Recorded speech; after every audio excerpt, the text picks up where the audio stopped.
Hello. I'm going to share with you a 2-minute story about why you should join the Reading League. So, 3 days after my father died, I found his report cards in his closet. And as I read through the teacher remarks, my grieving heart splintered even more. I'm going to read to you the remark from his first grade teacher in 1950. Mrs. Adams writes, Joe has complained often of not feeling well, but snaps out of it when reading is done. I think his spirit is sick and not his physical body. He hasn't self confidence in his own ability to tackle his work.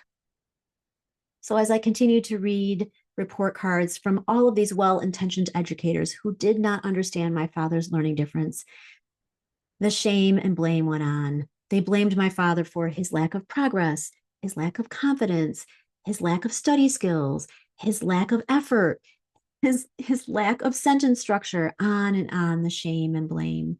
Why is this important? Shame researcher Brene Brown teaches us that shame is the inherent belief that we're bad or broken. And as children, as kiddos in elementary school, this turns into the belief that we're unlovable. And to think we're unlovable is a threat to our very survival. We need the adults around us to love us and care for us. So it becomes an educational trauma. Okay, my dad's educational trauma lasted his whole life. A week before he died, he grabbed my arm like he often did. He said, Stacy, tell me something. Do you love me? And I can only hope 6-year-old Joey believed me when I said, Yes, Dad, I love you more than you will ever know.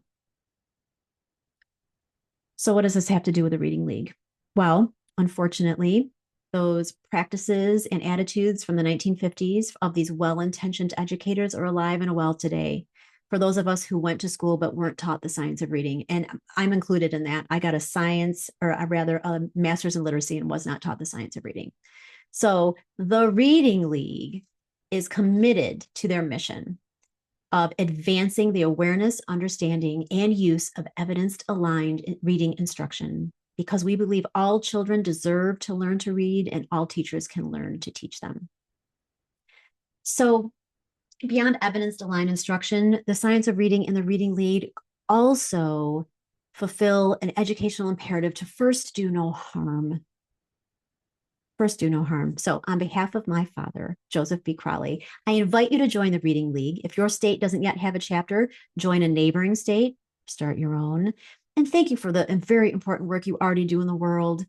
And I want to thank the Reading League for their tireless efforts to ensure that every student who leaves our educational care leaves competent, confident, and yes, with an inherent sense of self worth. Thank you for your kind attention.